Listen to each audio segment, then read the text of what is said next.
15 August 1947 Bharat स्वतंत्र झाला, पण आपल्या किचनला स्वातंत्र्याची खरी चव मिळाली का? अकिरा अगरवूड मसाले, तुमच्या किचनची नवी चव. व्यक्त केली आहे.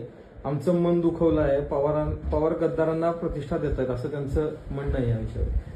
खरं म्हणतं तर माझं आमच्या महाविकास आघाडीच्या सर्व नेत्यांना एक विनंती आहे की एखाद्या बातमीमुळे आपली न्यूज तयार होईल अशा प्रकारचं स्टेटमेंट देऊ नये, जेणेकरून ज्या असलेल्या विषयाच्या संदर्भातला वेगळा अर्थ लावला जातो. मला वाटतं की तो योगायोग आहे. कुठलंही अशा प्रकारचं राजकीय भेट वगैरे अशी नाही आहे. सीमावादाच्या प्रश्नाच्या संदर्भामध्ये जी कमिटी होती, मुख्यमंत्री व दोन्ही उपमुख्यमंत्री होते, त्या बैठकीला पवारसाहेब उपस्थित होते. मग संजय राऊतांनी त्या बैठकीला उपस्थित राहिल्याबद्दल आक्षेप घ्यायला पाहिजे नव्हते.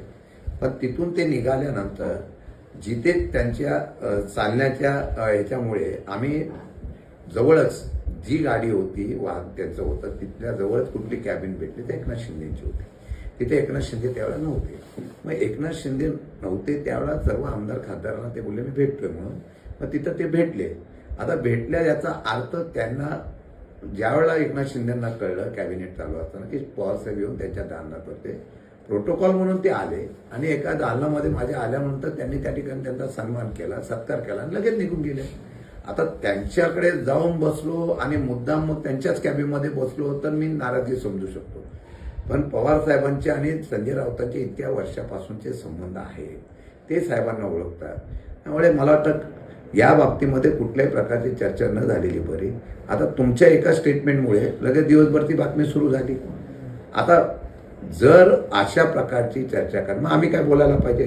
मग मुख्यमंत्री आणि उद्धवजी ठाकरे साहेब हे एकाच विमानातून नागपूरला गेले, त्यांना भेटतात.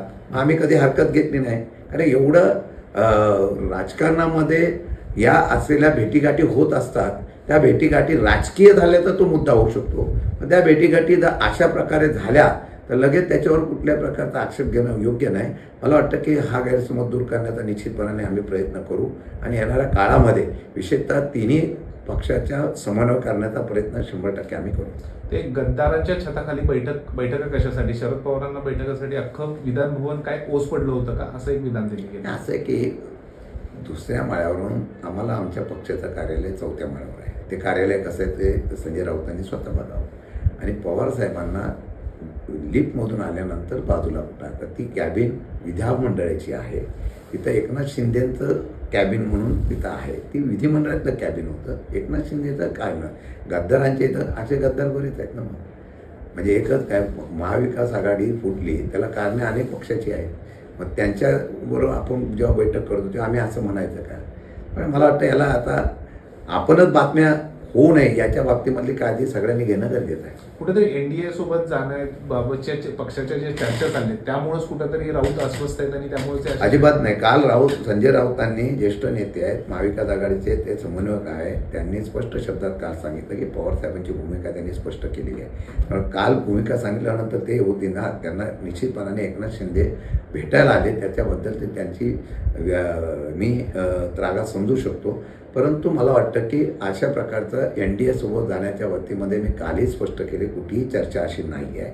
आणि आमचे खासदार आमदार काल पवारसाहेबांना भेटले, एक संगतीने आहेत आणि त्यामुळे ती कुठल्याही प्रकारचं असलं राजकारण एनडीएमध्ये जाण्याचा विषय होऊ शकत नाही.